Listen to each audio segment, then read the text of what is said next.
미국에서 어느 청년이 하여튼 고등학교 때, 이 중학교 고등학교 때 마라톤만 하면은 항상 1등이에요. 너무 마라톤을 잘하는 거예요. 그래가지고 이제 이 달리기만큼은 이 A란 청년을 정말 따라하기 어려울 정도로 달리기를 참 잘합니다. 근데 이 청년이 어느 날 집에 앉아가지고 텔레비를 보면서 같이 지내고 있는데 느닷없이 한 4명의 건장한 사람이 자기 집을 찾아왔어요. 이 청년이 깜짝 놀랐고 당신들 누굽니까? 그랬더니 우리는 미국 올림픽 위원회에서 왔는데 당신의 기록을 보니까 이제 앞으로 4년 뒤에 열릴 올림픽에 당신 같은 사람은 이 미국을 대표해서 이 올림픽 선수로 나갈 만한 충분한 자질이 있어서 우리가 당신을 찾으러 왔습니다. 특별히 당신이 신체 검사한 이 신체 검사를 보니까 당신은 마라톤에는 최적의 이 신체 구조를 가졌습니다. 그러니까 미국 올림픽위원회가 당신을 장차 4년 뒤에 마라톤 미국 대표로 뛸 만한 사람 중에 한 명으로 선정했으니까 거기 응해 주시기 바랍니다. 이 청년이 이 팝콘이나 앉아서 먹고 텔레비 보다가 정말로 미국 대표가 되는 이런 기쁜 소식을 받았습니다. 그러니까 생각해 보니까 할만하거든요. 그래서 그러면 하겠다 이렇게 됐죠. 근데 여러분, 이분이 이 미국 올림픽 마라톤 선수가 되는 것에 대해서, 수보가 되는 것에 대해서 받아들여서 그걸로 끝나는 거냐? 그게 아니죠. 이제 우리나라 같으면은 옛날에는 태능 선수 올림픽 선수촌에 가든지 지금은 진천으로 옮겼대요. 이 진천에 가든지 해서 4년 동안 열심히 훈련을 받고 4년 뒤 올림픽에 나가야 되겠죠. 이처럼 우리가 선정됐다고 해서 가는 게 아니라 선정된 뒤에 부단한 훈련이 필요한 것을 우리가 알 수 있습니다. 요즘 우리가 새벽 시간에 뭘 공부하냐면은 이 마태복음을 공부하고 있어요. 근데 마태복음을 보면은 우리가 분명한 것을 알 수 있는 게 뭐냐면은 마태복음 이제 1장에는 예수님의 출생에 대해서 나오고 있습니다. 그리고 마태복음 이제 3장서부터 우리 예수님께서 3장 마지막에 세례받는 것이 나오고 또 4장으로 넘어가면은 우리 예수님께서 40일 동안 광야에 나가서 금식기도하면서 마귀 시험 받는 게 나옵니다. 그래서 그것이 끝나고 돌아오면은 예수님이 드디어 이 복음을 전하는 소위 말해서 공생애를 시작해요. 그래서 마태복음 4장 17절에 회개하라 천국이 가까웠다 이런 말씀으로 예수님이 천국 복음을 증가하기 시작합니다. 4장에 보면은 예수님께서 제자를 뽑아요. 그때 베드로, 안드레, 요한, 야고보 등 이 예수님의 제자들이 예수님에 의해서 부름을 받습니다. 그러고 나서 5장, 6장, 7장에 보면은 예수님께서 선정한 제자들을 교육을 시켜요. 그것이 마태복음 5장, 6장, 7장입니다. 그래서 마태복음 5장, 6장, 7장을 다른 말로 말하면 뭐라고 말하면 산상수훈이라고 불러요. 이 산상수훈은 초신자에게 증가하는 말씀이 아니라 이미 예수님을 따르는 제자들에게 주신 말씀이에요. 그래서 예수님께서 마태복음 5장, 6장, 7장을 통해서 기도는 어떻게 되느냐, 구제는 어떻게 되느냐, 금식은 어떻게 되느냐, 이러한 구체적인 것에 대해서 5장, 6장, 7장 속에서 가르쳐 주죠. 그래서 주님의 기도도 바로 산상수훈에 나오고 너희들 오른뺨을 치거든 왼뺨을 대라라는 것도 산상수훈에 나오고 그러면서 너희는 먼저 그의 나라와 그의 의를 구하라 그리하면 이 모든 것을 너에게 더하시리라 이것도 마태복음 6장 33절에 나오니까 역시 산상수훈에 나옵니다. 그래서 예수님께서 제자들을 5장, 6장, 7장을 통해서 교육을 시켜요. 그 다음에 8장, 9장을 보면은 예수님이 제자들을 데려다니면서 현장 교육을 시켜요. 병든 자에게 어떻게 치유하면서 병든 자들에게 어떻게 복음을 전하는가를 예수님께서 친히 모범을 보여주시면서 제자들에게 현장 교육을 시킵니다. 그 다음에 마태복음 10장으로 넘어가면은 이제 제자들을 실제적으로 현장에 파송합니다. 그래서 마태복음 10장은 예수님의 제자들이 예수님께로부터 파송받아서 현장에 나가서 전도하는 것이 마태복음 10장이에요. 근데 예수님이 그냥 보내는 것이 아니라 마태복음 10장에 보면 너희들 나가서 천국 복음을 전하고 내가 너희들에게 권세를 줄 테니까 너희들이 기도하면 병든 자가 고침받을 것이다. 묻는 병자가 나음을 얻을 것이고 앉은 맹이가 일어날 것이다. 그리고 더 나아가서는 죽은 자도 살아날 것이다. 이러면서 권능을 주면서 예수님께서 제자들을 보내시는 것을 볼 수 있습니다. 그러니까 예수님께서도 베드로, 요한, 야고보를 선정하고 즉시로 내보내는 것이 아니라 훈련을 시켜서 이 제자들을 내보내는 것을 알 수 있습니다. 저는 우리 교단에서요, 이 시행하는 규칙 중에 하나가 사실은 설교는 아무나 하는 게 아니라 설교는 신학대학을 졸업하고 나서 그 다음에 목사고시를 봐야 됩니다. 그 목사고시가 패스가 되면은 그 다음부터는 그 사람은 뭐라고 부르냐면 준목이라고 불러요. 준목 또는 강도사라고 부르죠. 근데 준목 강도사의 뜻은 설교할 수 있는 이러한 자리가 준목과 강도사입니다. 근데 저는 이제 사실 우리 교회 전도사님들, 준목고시 안 본 전도사님들도 뭐 설교를 하도록 제가 허락한 적이 있어요. 근데 요즘에 와서 제가 느끼는 것은 이 교단에서 이러한 훈련 과정을 시키고 설교시키는 그것이 굉장히 합리적이구나 하는 것을 좀 깨닫게 됩니다. 왜냐하면 훈련 받고 나서 설교해야지 훈련 받지 않고 설교하는 것은 좀 문제가 있다. 이런 생각도 없지 않아 듭니다.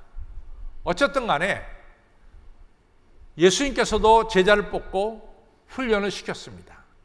또 미국 올림픽위원회도 아주 좋은 자질을 가진 이런 후보자들 뽑아놓고 훈련시키고 우리나라도 좋은 자질을 가진 사람들을 올림픽에 내보내기 위해서 뽑아놓고 진천에 가서 열심히 훈련시키고 이제 현장에 투입하죠.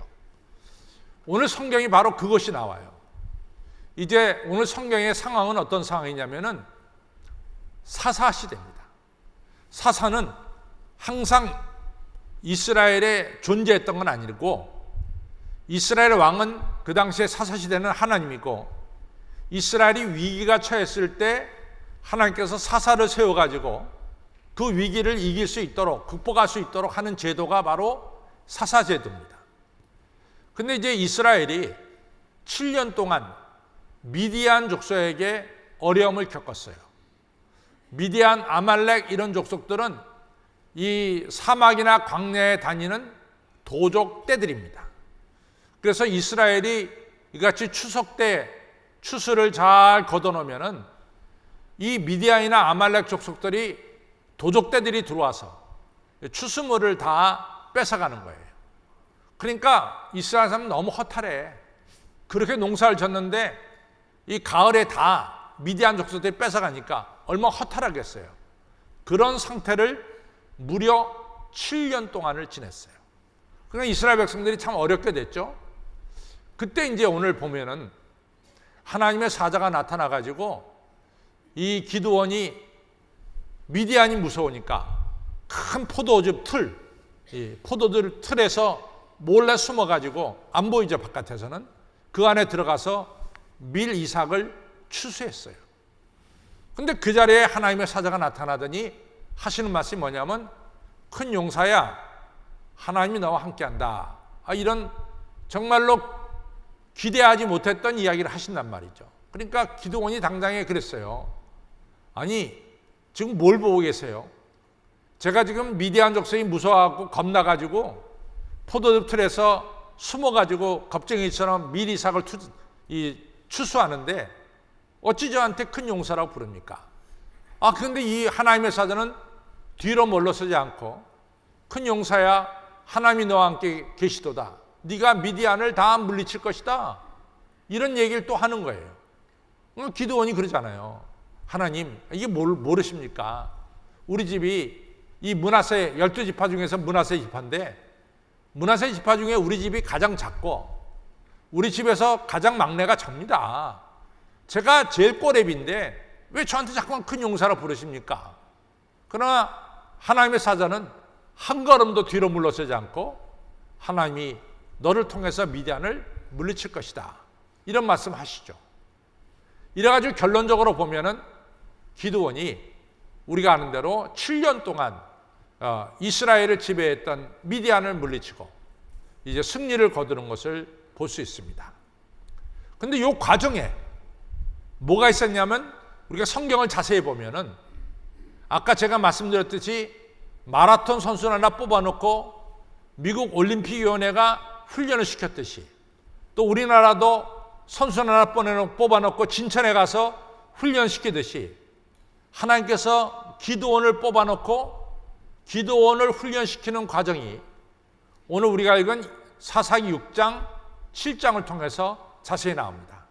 그래서 어떻게 하나님이 훈련시키는가 이것을 우리가 좀 살펴보면서 여러분과 저도 영적 훈련을 받고 그리고 기드온이 승리를 거뒀듯이 여러분과 저도 영적 전쟁에서 승리를 거두는 우리 모두가 되기를 주님의 이름으로 축원합니다. 첫째, 하나님께서 어떤 사람들에게 영적 훈련을 시키느냐? 그것은 자기가 약함을 아는 사람을 훈련시켜요. 그래서 기드온이 자기의 약함을 알잖아요. 보지 못합니까? 내가 지금 미디안이 무서워가지고 포도틀에서 미리사 가는 이 겁쟁이 나를 모릅니까? 이렇게 얘기를 하잖아요. 또 모르십니까? 우리 집안은 므낫세 집안 중에서 가장 작은 집안이고 우리 집안 중에서 제가 막내입니다. 근데 왜 저를 자꾸 큰 자라고 부릅니까? 자기 약함을 아는 거예요. 근데 여러분 아시다시피 이스라엘의 초대 왕이 사울이거든요. 사울이 왕이 될 때도 자기는 왕이 될 만한 자격이 없다고 생각했어요. 그래서 사무엘이 사울을 정해가지고 기름 붓는 그 자리에 사울이 숨었어요. 이 가구 뒤에 숨었어요. 왜냐하면 자기는 왕이 될 만한 자격이 없다고 생각했어요. 근데 이제 하나님이 사울에게 기름 부어서 왕으로 세웠잖아요. 근데 사울이 왕이 되고 나서 교만해졌죠.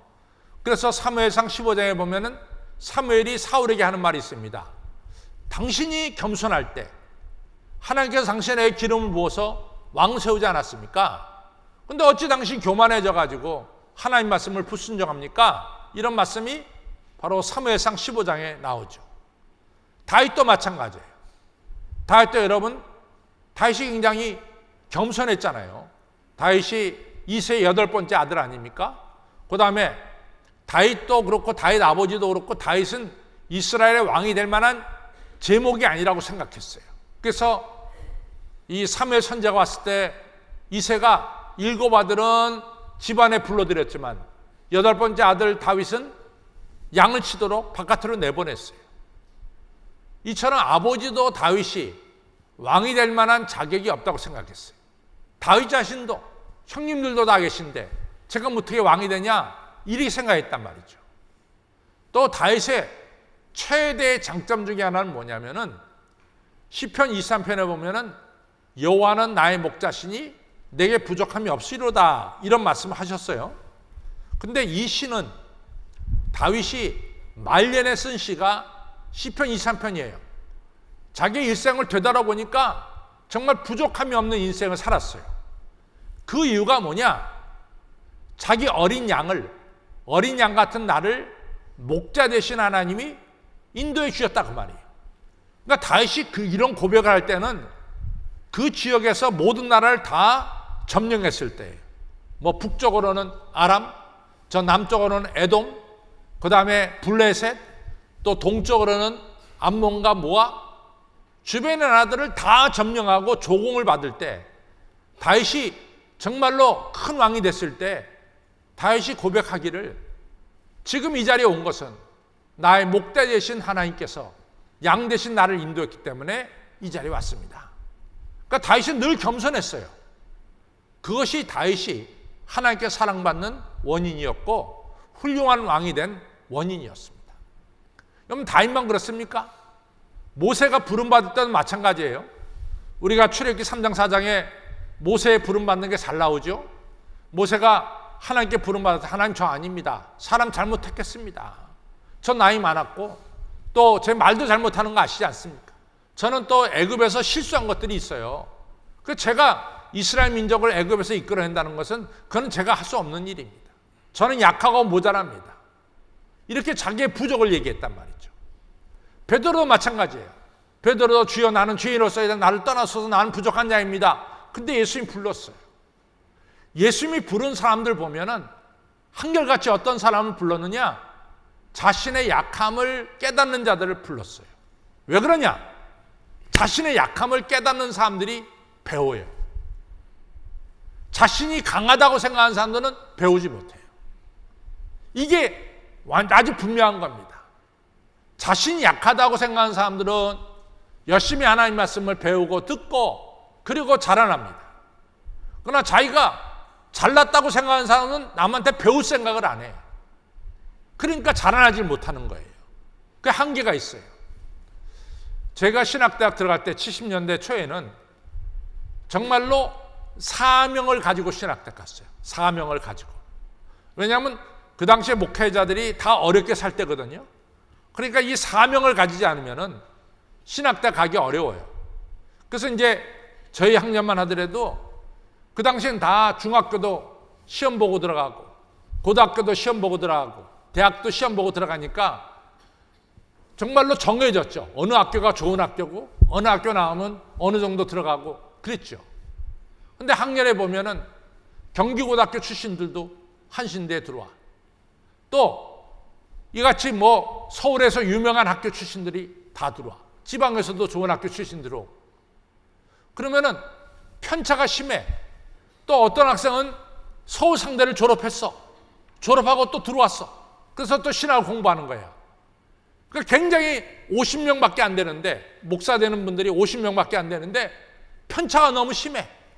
우리가 이제 신학을 하려면 적어도 2가지 언어를 열심히 해야 됩니다. 나중에 이제 또 헬라어하고 히브리어 공부하지만 맨 처음에 기초적으로 공부할 때는 영어와 독일어를 공부를 해야 돼요. 왜냐하면 그 당시만 해도 원서를 봐야 되니까 영어, 독일어를 먼저 교육시켜요.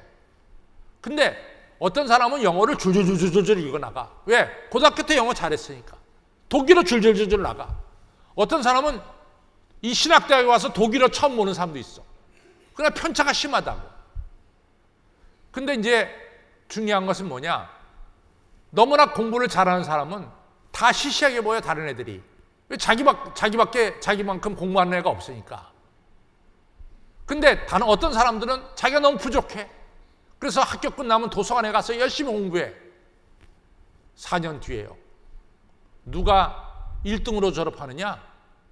경기고등학교 출신이 1등으로 졸업한 게 아니야. 저 지방에서 나온 친구가 1등으로 졸업해. 왜? 4년 동안 열심히 공부했으니까. 자기가 약함을 아는 사람이 배우는 거예요. 그래서 사도 바울이 그러잖아요. 고린도서 1장 26절로부터 예수님을 따르는 사람들 다 불러다 놓고, 야, 너희들 보자. 너희들 중에 그래 지혜가 충출한 사람이 누가 있어? 너희들 중에 강한 사람이 어디 있어? 너희들 중에 그래 집안 자랑할 만한 사람이 누가 있어? 근데 보자 말이야. 너희들 어때? 너희들이 지혜로운 자 물리쳤잖아. 너희들 어때? 너희들 약하지만 강한 자 물리쳤잖아. 너희들 사실은 어떤 면에서 천하고 볼품없는 지방이지만 너희들 얼마나 존귀한 자가 됐어. 그러면서 하는 말씀이 왜 너희들을 택했는지 아느냐? 너희들은 너희들을 자랑하는 것이 아니라 바로 하나님을 자랑하기 때문에 너희를 택한 것이다. 이런 귀한 말씀을 주셨어요. 누가 훈련을 받느냐? 자기 자신이 약함을 아는 자가 훈련도 받고 하나님 말씀 배우기도 하고 그리고 능력도 받게 되는 거예요. 교만한 사람은 안 돼. 교만한 사람은 배우지 못해. 그러나 이같이 자신이 약함을 깨닫는 사람들이 열심히 배우게 됨을 기억하시길 바랍니다. 그래서 성경에 보면은 다 자신의 약함을 아는 사람들을 불렀어요. 여러분, 사도 바울을 치면은 얼마나 대단한 분이에요. 저는 사도 바울 집이 부잣집이라고 생각합니다. 왜냐하면 사도 바울이 1차, 2차, 3차 선교여행을 다닐 때 그때만 하더라도 교회가 이같이 지금처럼 교회가 있어서 설교하시는 분 오시면 사례비 드리고 그러한 시대가 아니었어요. 그 시대는. 그 시대는 허허벌판에서 교회를 세우던 시대예요. 그러니까 사도 바울이 1차, 2차, 3차 선교여행을 다닐 때 다 자기 돈 가지고 여행 갔을 거라고. 그럼 그 돈이 어디서 나왔느냐?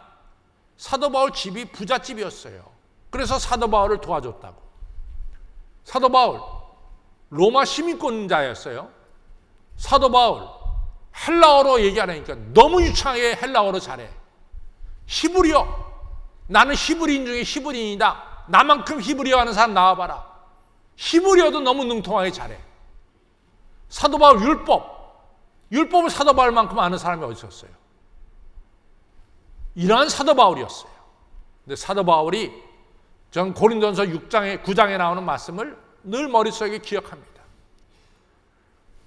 운동장에서 달리는 자가 다 상 받는 것이 아니다. 운동장에서 달리기 하는 자 중에서 정말로 잘 뛰는 자가 상 받는 거다. 그래서 달리기를 하는 자마다 다 절제한다. 무슨 얘기예요? 내가 열심히 달려서 상 받으려고 하는 사람은 절제한다는 얘기 뭐야? 훈련을 받는다는 거야. 열심히 훈련을 받는단 말이야. 나는 훈련을 받아서 허공을 치는 주먹이 아니라 나는 분명한 목표를 가지고 주먹을 내드린단 말이지. 그 사도 바울 말씀하기를 내가 다른 사람들 다 복음을 전하는 내가 버림을 받을까 봐 내가 날마다 나를 채찍질한단 말이야. 자기를 훈련 쌓는다 이거죠. 사랑하는 성도 여러분, 누가 훈련을 받느냐? 자신의 약함을 깨닫는 자가 훈련을 받습니다. 절대로 자신이 대단하다는 사람은 훈련받지 못해요. 분명한 역사는요, 훈련을 받는 사람은 전쟁에 나가 승리해. 그러나 자신이 대단함을 알고 훈련받지 않는 사람은 전쟁에 나가면 제일 먼저 죽습니다. 훈련이 중요한 거예요. 누가 훈련을 받느냐? 자신의 약함을 아는 사람이 훈련받는 것을 기억하시길 바랍니다. 기드온이 자신의 약함을 아니까 훈련을 받습니다. 그 훈련의 내용이 뭐냐? 훈련의 내용이 첫 번째로는 우상을 버리는 일이었어요. 하나님께서 이 기드온을 부릅니다. 기드온, 너희 집에 너희 아버지가 세워놓은 바알 신상이 있지. 네. 바알 신상 옆에 아세라 목생이 있지. 네. 너 그 아버지가 세워놓은 바알 신상을 깨트리고 바알 신상 옆에 있는 아세라 목상을 찍어버려. 그리고 말이지, 너희 아버지가 소가 많지. 그 소 중에서 7년 된 숫소들이 몇 마리 있지? 네, 있습니다. 그 두 번째 숫소를 잡아다가 네가 깨트린 바알상에다가 하나님께 번제를 드려라. 그런 거예요. 그러니까 기드온이 하나님께 명령받고 이제 훈련을 하는 거죠. 기드온이 다 마을 사람들이 바알 섬기는데 대낮에 이 아버지가 세워놓은 바알 신상을 깨트리는 게 겁이 났어요. 그 성경에 보면 밤중에 자기 친구 10명하고 가서 이 기드온이 바알 신상을 깨트립니다. 그 아세라 목상을 찍어버려요. 그리고 거기서 예배를 드렸어요. 숫소를 잡아다가. 그래서 기드온이 별명이 생겼어요. 별명 아시는 분? 기드온의 별명, 사람들이 기드온에게 별명을 붙여줬어. 바알을 깨트렸다고. 그래, 별명이 여룻바알이야. 저 따라 여룻바알. 기드온의 별명은 저 따라서 좀 확실하게 좀 제대로 배우라고. 대답도 못하면서 뭐 이렇게 아는 척을 하세요. 기드온의 별명은 여룻바알이다. 사람들이 여룻바알이라고 불렸대도. 왜냐하면 바알상을 깨트렸기 때문에. 이 첫째는 우상을 버리는 훈련을 시켰어요. 우상은 뭐냐? 하나님보다 지나치게 사랑하는 것이 우상입니다. 저 따라서 우상이란 하나님보다 지나치게 사랑하는 것이다. 그게 다 우상이야. 부처만 우상이 아니라 여러분과 저가 하나님보다 더 사랑하는 것이 있다면 그것이 바로 우상입니다. 그래서 하나님께서 하나님의 복된 사람을 만들기 위해서 제일 먼저 훈련시키는 게 뭐냐면은 우상을 버리는 거예요. 여호수아 24장에 보면은 여호수아가 마지막 설교한 거예요. 여호수아가 1장에서 24장까지 있거든요. 24장 마지막 장이 여호수아가 죽기 전에 한 설교입니다. 그때 이스라엘 백성들을 세겜이라는 곳에 다 불러놓고 여호수아가 이런 설교하죠. 우리 조상 아브라함이 강 저편에서, 여기서 강이라고 하는 것은 유프라테스 강을 가리킵니다. 우리 조상 아브라함과 아브라함의 아버지 데라가 강 저편에서 다른 신을 섬겼더니, 다른 신이 뭐예요? 우상을 섬겼단 말이에요. 내가 아브라함을 거기서 이끌어내서 가나안 땅, 젖과 꿀이 흐르는 땅에 이르게 하였다. 아브라함 하면은 우리가 다른 말로 말하면 뭐예요? 믿음의 조상이요, 복의 근원이요, 복의 통로입니다. 아브라함을 믿음의 조상, 복의 근원, 복의 통로로 만들기 전에 하나님이 아브라함이 시킨 훈련은 뭐냐? 우상을 떠나는 훈련을 시켰어요. 우상을 버리는 훈련을 시켰어요. 성도 여러분, 잘 보십시오. 저를 비롯해서 여러분 모두가 다 하나님께서 시키시는 영적 훈련을 받고 있어. 근데 영적 훈련의 내용 중에 중요한 내용이 뭐냐? 하나님보다 지나치게 사랑하는 우상을 버리는 이 훈련을 시키고 있습니다. 이것이 하나님 시키는 훈련이에요. 마태복음 19장에 부자 청년이 예수님을 찾아왔어요. 예수님, 저 예수님 따르고 싶습니다. 그래, 너 율법을 지켰냐? 어려서도 다 지켰죠. 그러냐? 너 정말 나를 따르고 싶냐?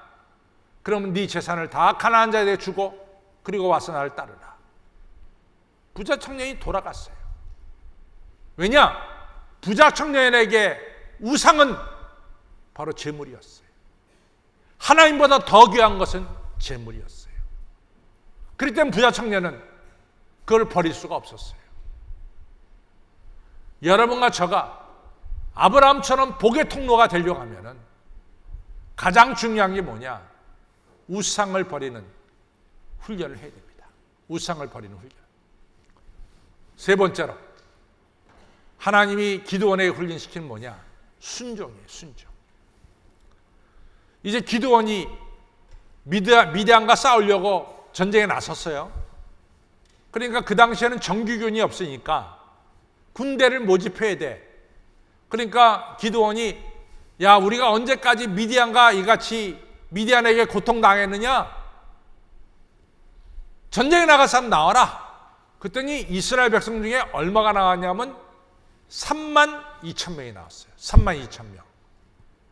그러니까 하나님이 기드온에게 야, 32,000명 너무 많아. 만약에 32,000명 가지고 너희가 전쟁에 승리를 하면은 너희는 하나님의 은혜로 승리했다고 생각하지 않고 너희 힘으로 승리했다고 그래. 그러니까 돌려보내. 그러니까 기드온이 32,000명 어중이 떠중이 다 나왔는데 여러분들 중에 전쟁을 두려워하는 사람이 있습니까? 손을 엄청나게 들었어. 그 사람 다 집으로 돌아가세요. 얼마가 돌아갔느냐? 22,000명이 돌아갔어요. 그러니까 32,000명 빼기 22,000명 하니까 얼마가 남아요? 9,000명 남나? 에? 몇 명이 얼마 남아요? 10,000명이 남나? 예. 32,000 빼기 22,000 하니까 9,000명이 아니라 10,000명이 남는데요. 그렇죠? 10,000명 남았어. 10,000명이 남으니까 또 하나님이 10,000명도 많아. 그러니까 이 10,000명 중에 돌려보낼 사람 돌려보내라. 그러니까 물가로 돌아가서 목마르니까 물 마셔라. 그러니까 어떤 사람은 그냥 목마르니까 그냥 물에다가 흐르는 시내에다 입 넣고 마시는 사람이 있는가 하면은 어떤 사람은 손에다가 물을 떠가지고 마시는 사람이 있어. 근데 손에다가 물을 떠서 마시는 사람 300명이고 그냥 목마른 김에 입을 갖다 흘러가는 시내에다가 넣고 먹는 사람이 9,700명이었어. 굳혀지면 가라. 그리고 300명은 남았어. 300명에다 항아리 주고 항아리에 횃불 넣고 내가 너에게 지정하는 시간에 항아리를 깨뜨리고 횃불을 들어라. 그냥 그대로 순종하니까. 여러분들 사사기 7장 12절에 보면은 미디안 족속들이 얼마나 많았냐? 바닷가의 모래알처럼 깔려 있더라 그랬어요. 바닷가의 모래알처럼. 엄청나게 많은 숫자예요. 그 숫자를 단지 300명으로 이기는 거지. 항아리 깨트리고 횃불을 드니까 그냥 이 미디안 족속들이 자기들끼리 서로 찔러 죽이기 시작했어. 그래서 미디안이 망했습니다. 하나님이 기드온에게 훈련시킬 때 첫째는 약함을 알게 했고, 둘째는 뭐예요? 우상을 제거시켰고, 세 번째는 뭡니까? 순종하는 훈련을 시켰어요. 이것이 하나님이 기드온에 시킨 영적 훈련이에요. 그러면 우리들에게도 시키는 훈련은 뭘까? 이 세 가지야. 우리의 약함을 알고, 두 번째 뭐예요? 하나님보다 지나치게 사랑하는 우상을 버리고, 세 번째는 뭘까요? 순종하는 거야. 거기 하나를 더 붙이면 뭐냐? 우리는 십자가를 져야 돼. 사명을 가져야 돼. 제가 늘 하는 얘기지만은 여러분들 성령의 능력을 받고 싶습니까? 일하십시오. 아니 굴러가지 않는 차에다가 뭐하라 성령의 기름을 부어. 그 차는 안 굴러가니까 기름 부을 필요가 없어. 그러나 그 차가 날마다 일하는 차는 뭡니까? 거기다가 휘발유를 넣어야 된다고. 그래 움직이지. 여러분들 성령의 능력을 받고 싶다면 맡겨진 사역을 일하라고 말이에요. 틀림없이 여러분들 성령의 능력을 체험하게 될 줄로 믿습니다. 제자들이요, 예수님 졸졸졸 따라다닐 때는 병 고치지 못했어. 그러나 자기들이 나가서 전도할 때 문둥병자가 나음을 얻고, 그리고 귀신이 쫓겨나가는 것을 눈으로 봤어. 왜? 자기들이 일하니까 성령의 능력이 임한 거야. 여러분들, 하나님께서는 여러분과 제가 훈련을 통해서, 그 다음에 사명을 통해서 우리가 영적으로 정말로 강한 자가 되도록 훈련시켜 주심을 믿으시기를 바랍니다. 한 가지 더 있다면 성령의 감동에 순종하시기 바랍니다. 성령의 감동에 순종하시기 바라요. 사도 바울이 빌립보에 가서 복음을 전하는데 거기 회당도 없어. 근데 루디아라는 여자가 사도 바울의 이야기를 말씀을 들을 때 감동이 왔어. 그래서 세례받았어. 루디아가 그럽니다. 나를 하나님 믿는 자녀를 알거든 내 간청을 꺾지 마시고 우리 집에 오셔서 우리 집에 거하십시오. 바울과 실라를 모셨어. 성령의 감동대로 모셨어. 그래서 루디아의 집이 유럽의 최초의 교회가 된 거야. 만약 루디아가 그 성령의 감동을 무시하고 바울과 실라를 자기 집에 모시지 않았다면 루디아는 이상 성경에 안 나와. 또 누가복음 19장에 삭개오가 예수님이 자기 집에 오셨어. 너무 성령의 감동이 커. 삭개오가 예수님, 내가 내 재산의 반을 가난한 사람 내놓겠으며 내가 누구의 토색한 것이 있으면 4배를 갚겠습니다. 성령의 감동에 의해서 한 거야. 만약에 삭개오가 예수님을 모시고 나서도 그러한 성령의 감동에 순종하지 않았다면 오늘 누가복음 19장에 삭개오의 이야기는 안 나와요. 사랑하는 성도 여러분, 우리가 성령의 감동에 순종할 때 여러분과 저는 새 역사를 쓰게 될 줄로 믿습니다. 하나님께서 기드온에게 5가지 훈련시켰어요. 첫째는 자기의 약함을 알게 했고, 둘째는 뭐요? 우상 숭배를 버렸고, 세 번째는 순종하는 자가 되게 했고, 네 번째는 사명을 감당하는 자가 되게 했고, 다섯 번째는 성령의 감동에 순종하는 자가 되게 했습니다. 이 5가지 훈련을 받으시고 우리 모두 영적으로 훈련을 잡아서 승리하는 자가 되시기를 주님의 이름으로 축원합니다. 다 같이 일어나 찬송가 519장 부릅니다.